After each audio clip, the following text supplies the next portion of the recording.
Now with this spring training update, here's Rob Dibble. Oh, spring has sprung.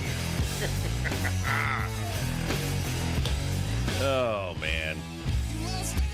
We're playing games next week, man. Yeah, I mean,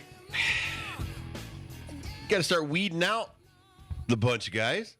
You know, you got to get some cut downs and stuff by March 31st and when the season starts. But you got the WBC going on, which will, give a lot of big league time to some of these minor league guys, which is why they're in camp right now. I saw a thing where the Yankees had like 20, 30 non-roster invitees, and that happens every year. But this is the kind of year every 4 years where you need extra bodies to play in some of these. Remember, there's A games, there's B games, there's even C games going on, and the C games kind of, you go down to the minor leagues. Let's say you were injured last year, and you go down there, and they want you to get 10 at-bats in one afternoon. And so, like, you don't play the field. You just sit in the dugout. You hit against the first team. Now the visiting team comes up. They're going to hit. You hit with them. You just keep, going, you just stay on one side of the field. But, every time a new inning happens, you go up and hit. You get like 10 at-bats, maybe 12 at-bats in one day to kind of get acclimated back into the game. And so there's certain ways that you can do things in spring training. But the A and the B game, there's some days where you're playing an A game at home, and let's say, the Yankees are in Tampa. You're going to St. Petersburg. And so some guys will break off, go to St. Petersburg. You'll send 5 big league guys with them. The rest are probably backups and minor league guys. The full complement or the majority complement will stay in Tampa at the home game, so they don't have to travel. Right. And it's kind of like seniority. Like of course. More people are paying, to go to spring training games to see Garrett Cole in Tampa than go see Garrett Cole pitch on the road. Now, some guys might want to go pitch and face a different lineup, because if you go to St. Petersburg and you face whatever lineups there, I don't have all these teams in front of me now, but it used to be the Cardinals. The Phillies used to be in Clearwater. I think they still are. Let's say you want to go face Bryce Harper and all those cats. It actually helps you if you're Garrett Cole. And your first couple of outings, you're only going to go like 2 or 3 innings. But by the time you get up to 5 innings pitched, you're going to get 2 at-bats against that World Series team. Obviously, Bryce Harper's got the Tommy John, so he's not playing. But the rest of the complement and Trey Turner is going to stay back in Clearwater. So you probably, your best starters want to go there. So it's a spring training. It's a body count. You need tons of people to play a lot of games. And so, obviously when the games start, there's some games they call it an A game. There's some call it a B game. In the B game or even the minor league complex games, it's a lot looser. You can stop down, and it's like instructional league. You can stop down and be like, hey, why did you do that? Why didn't you turn a double play? Why did you throw it over to third or whatever? And so there can be some instruction in the middle of a game, even though some guy could be on rehab playing in the game. So there's just so many different things that are going on in spring training. Nobody really talks about it because it's not that amazing of it transpiring, but at the same time, trying to get as many reps as you can swinging, as many throws as you can if you're a pitcher coming off injuries and they're trying to rehab you out of the bullpen, or if you're a starter and you missed a start because you had a sore wing and all of a sudden now, it falls on an off day, but we don't want to bang knock that guy out of his start. Let that Nestor Cortez start in this guy, and he'll go over to the minor league complex, and he'll still get his 5 innings. All right. How much stock do you put in injury reports before spring training begins? Like some, obviously, when you hear, he's going to have reconstructive surgery, he's going to be out for the season, that's 100% true. Jordan Alvarez is going to be held out at the beginning because of injury awareness, I think is the term that the Astros are using. So remember, the first week to 2 weeks, let's just say the pitchers are going to get a lot of sore arms and a lot of sore bodies because all of a sudden, and I don't care how in shape you thought, my 13 springs, every year I had some kind of like soreness. And it could be just covering first base and you twist an ankle, you roll your ankle. So they're not going to let you go out and pitch in a game if you've got a rolled ankle and they're worried about it. They don't want you to hurt your arm. Jordan Alvarez is a star. And there's no reason for this guy. He doesn't have to play in that many spring training games. He can go and actually take 100 swings, what they call dead arm practice, which is like, the home run derby. You get the guy from like 40 feet away lobbing it in there to you. That's what they call dead arm. So you get that live BP. The guy's throwing it about 50 in front of you. You're crushing it. He'd probably rather take 100 swings than get 2 at-bats the first week of spring training in the spring training games where you're facing the likes of me when I was a rookie in 1985, and I come out throwing 100 all over the place, totally adrenaline. Most guys don't want to hit off. Right. No, that's the worst at bats. It is scary. So in a controlled environment, we can make sure and say, hey, listen, he's got like a bad knee, bad ankle, bad shoulder, whatever his issue is. Let's just put him over there with the dead arm coaches. Let him have BP over there and make sure that, that idiot Dibble doesn't hit him in the back at 100 and in a spring training. There's no reason for that. So a lot of these guys, and as I'm looking down here, shoulder, forearm, thumb, wrist, they're all from more repetition swinging, doing the different drills, and this used to kill me too, because, all right, so the first hour of camp, the first week of camps, when it's pitchers and catchers report, you've got 50 coaches, and it's just the pitchers and the catchers out there. And you've got some of the star players. Barry Larkin was there, and Eric Davis and those guys. And some of these guys get to play different positions because they're not actually supposed to be there. And so you're doing drills. But here's a bunt in front of home plate, and now I got to spin around and fire it to second base. Well, my arm isn't in June shape. My arm is in February, March shape. And now I throw it. I'm like, oh, man. Oh. And you're like, all of a sudden they see that and they're like, oh, Jesus, what just happened? Right. Now they take you in there. They check you out, your range of motion. Is he okay? Blah, blah, blah. And it's like, okay, he's got a little bit of soreness and stuff like that. He's not going to throw his bullpen today. Well, by not throwing that bullpen, it goes on a report. And that report goes right to the GM. And then he's got to talk to the press, or the manager's got to talk to the press. And why didn't Dibble throw a bullpen today? Well, because he hurt his arm in the morning drills. So he's a little bit stiff. So we just held him out. This is what they're doing with DeGrom. Right. So, it's not so much that you panic about it. The panic is if the guy's going to get an MRI. Like the second time he tried to throw a bullpen, his elbow was barking after 6 pitches. He just had to shut it down.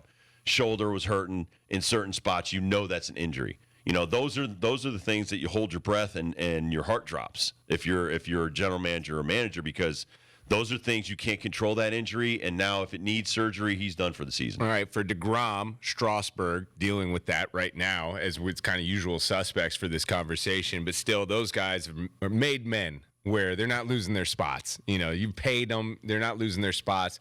Those are guys that are going to say, I think I felt something in my shoulder when I just threw that, right. And then panic, and then trainers and whatnot.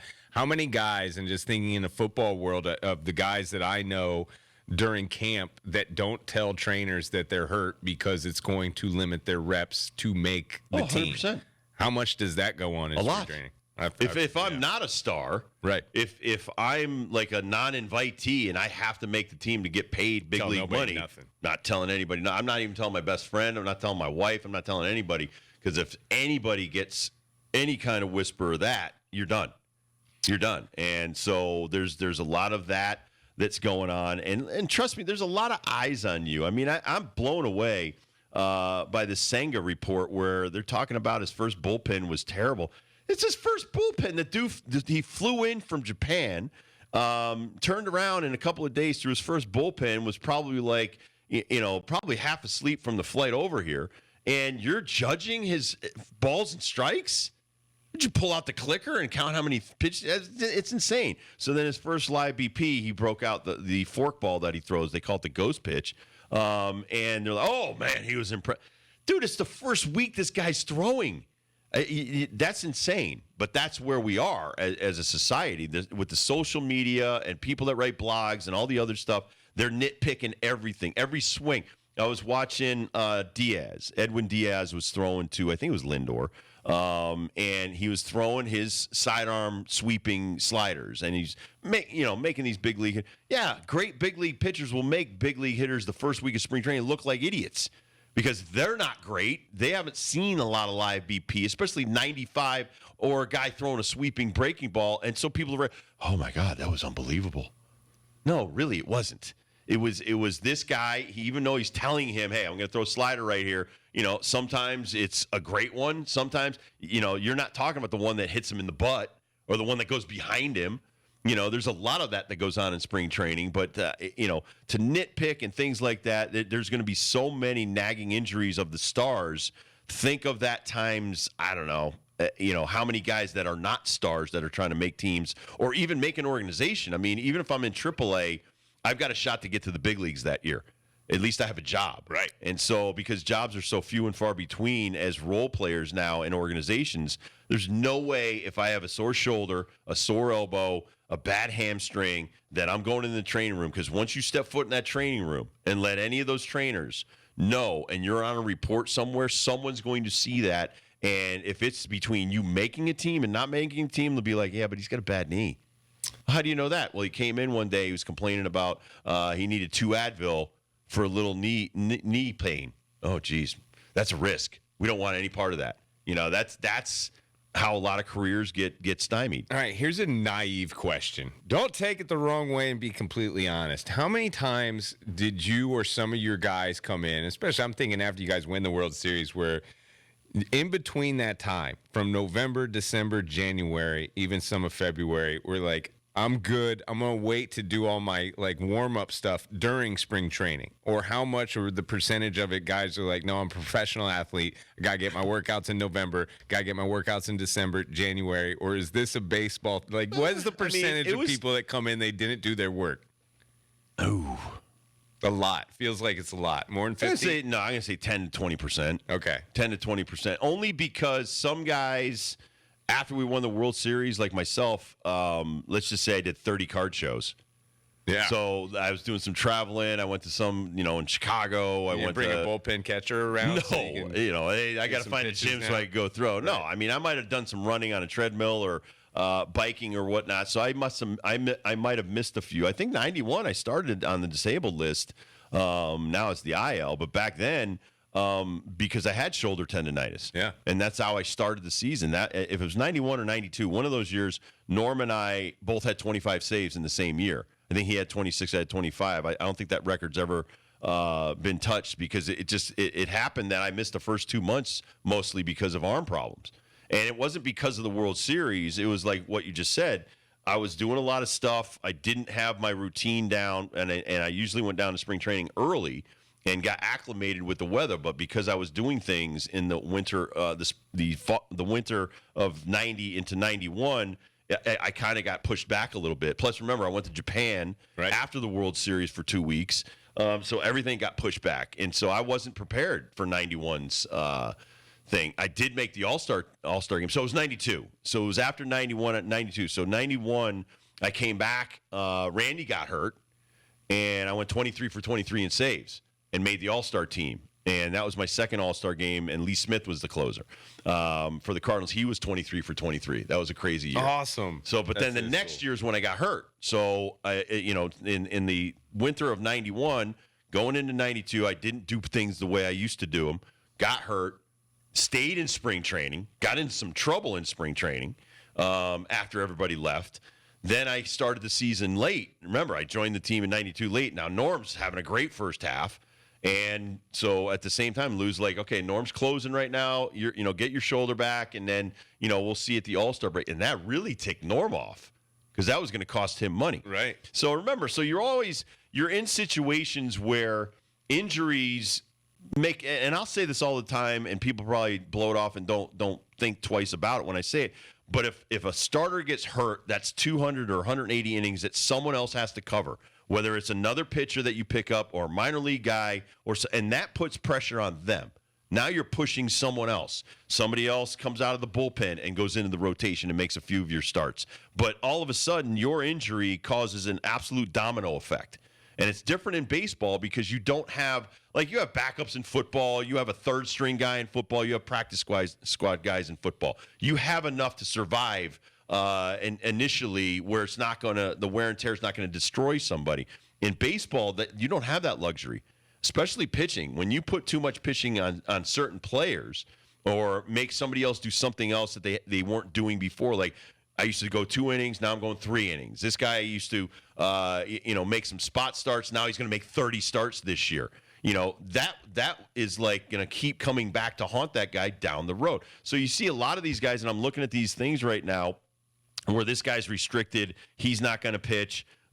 This guy missed the bullpen. This guy's just got a shoulder, and this Batista dude for the Orioles, shoulder and knee. Well, as soon as the knee is hurt, you could worry about an arm problem. So, I mean, a lot of this stuff, it's not panic, but again, you have to keep an eye out on it. It could get worse. All of a sudden, the guy goes out and he tries a long toss, and he's like, oh, my God, it's not loosening up. Usually it loosens up after a certain amount of throws. Or you wake up the next day and your elbow's swollen or your ankle's swollen. And all of a sudden you go in and they're like, hey, okay, we got to shut you down. So back in my time, they might shut you down for a day or two. Now they shut you down for a week. So that week now takes another 2 weeks to get you back to where you were. And I say this all the time. So if I'm injured and they say, well, he's going to be back by the All-Star break, he might be healthy to start throwing by the All-Star break, but it's going to take another 6 weeks to be Major League ready. And that's the rub where a lot of people are like, well, yeah, he's only out for 3 weeks. No, he's going to be out for 6 weeks because the first 3 are not doing anything. Then the next 3 are actually doing baseball things to get him back on the field. So at the same time, those 6 weeks, other dudes are running around doing, okay, well, until, this guy comes back, you're going to have to handle his duties. And then everybody else kind of steps up a notch. And now a guy who's like, oh, yeah, last year I handled the 6th and the 7th innings. Now I'm going to have to handle the 7th and the 8th innings. And all of a sudden, now he goes home and he tells his wife, and they sit around, and he starts to dwell, and he starts to put this ridiculous pressure on himself. And you could get into trouble that way. And baseball is when they say it's 90% mental, it really is. Because in spring training is you just want to survive the 6 weeks and get the hell out of there uninjured. And if you can do that, if you're like a borderline bubble guy, that's heaven for you. Now the Stars, they don't have to care. If I have a guaranteed $200 million, $300 million, even a $50 million, if I'm Jeff McNeil right now, Jeff McNeil doesn't have to worry about money anymore.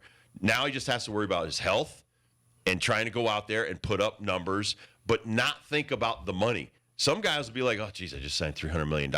And they press, and their first 2 months of that year suck. And then that just compounds it. And now all of a sudden, like I told you this conversation that Don Mattingly had with Derek Jeter, don't let those first 200 at-bats affect the last 400. Because if you do, it's going to be a miserable existence the rest of the season. And Jeter didn't, and he went out and he hit like 350, ended up hitting 280 for his worst career year. But it was still an amazing year that didn't really get noticed because he didn't dwell on those first bad 200 at-bats. Now, there's other guys where we just saw Bellinger. Bellinger, for 2 years, was mired in a funk, probably self-induced, probably dwelling on every bad at-bat, every bad swing. Every night would go home, and he would be a miserable person to be around. And because he's his own worst enemy. But that's where we are. I mean, I'll give you an example like Paul O'Neill. Paul could go 0 for 4 with 3 strikeouts after maybe hitting 3 home runs the night before that. He takes his bat into his room and he swings for 3 hours in front of a mirror. That was Paul. Paul's a perfectionist. So just compound that across Major League Baseball with guys that aren't Paul O'Neill. If you're a step below Paul, you're backing Paul up, you're like, I can't afford an 0 for 4. I might get out of the big leagues if I go 0 for 20. So the level of stress is, I think, it depends on the level of where you are in the pecking order. Like Bryce Harper has no worries. Strasburg has no worries, guys like that. But if I'm a guy that's 28 years old and I've never been in the big leagues and I'm in my first major league camp, that guy, his head's about to explode. Every bullpen session, every time, he's got to try to impress coaches. He's got to go out there, and he's playing a different game. And so he's got, those guys that sit on the back of the thing that are sitting there talking about him as he's throwing batting practice and stuff like that. They're deciding his future, and he knows it. So he's stressed. He's standing out there going, man, I gotta have my best stuff today, man. I gotta break off some breaking balls, even though my shoulder's barking a little bit. So it really depends on where you are and what injury you have as to what you're going to tell a trainer. If it's so devastating that you can't throw, you got to tell the trainer. But if it's, I could get loose and the soreness goes away, that's probably tendonitis. I got to do that too. And I would never tell a kid that's not a professional to do this stuff. But it's the same in football. Yep. It's the same in all these sports. When it's job related and statistically driven, you've got to be a giant lie teller. You cannot go out there and be like, oh yeah, my arm feels like crap. You can't sit there in front of your locker and say stuff like that. You might, the truth teller is the jugs gun. When I had a really bad arm and I was coming off shoulder surgery, I went from throwing 98 to 88. There's no way you can hide that. And so in spring training, now you go in after the thing and the pitching coach is like, dude, you didn't even break 90 today. What's going on? They know something's going on, but they wanted to hear you tell it. I was a little stiff today. I'll be fine tomorrow. That's the deciding factor. Yeah. Is that there's ways of finding out how bad you are. Then they can tell guys that are swinging poorly. They're, you can see that something's wrong with his back. I mean, you're back in 1990s, bro. Get with your spin rate. Get with your exit velocity. Dude, we have so many more numbers than your stupid jugs gun. I'll tell you right now, when I see these Rapsodo cameras behind these pitchers, in front of these pitchers, there's nothing they'll miss. Every spin, to give you an idea of spin rate, like Trevor Bauer has like a 2,500 to 3,000 RPM on his curveball. If he were to go out there and throw one like 1,900, they'd be like, what was wrong with that pitch? Yeah. So there's no way to lie. Right. I call it the truth teller, and so it's just multiply that times every guy in spring training. Again, like this Senga kid with the Mets. I think that's horrible to throw that out there publicly, that he had such a bad bullpen. It's a bullpen. It's like the quarterback warming up on the side in camp. You're judging that guy on that? Well, hopefully he doesn't know English yet, and he could just slide. I'm right sure on. his interpreter does. If he was a good interpreter, he wouldn't. The New York Post ripped your bullpen. They said you were great. What? All right, we got to take a break. We'll come back, talk some more about the NFL, the tag stuff going on right now. What are we going to do with Daniel Jones? What are we going to do with Saquon Jones? We'll talk about it when we come back after this.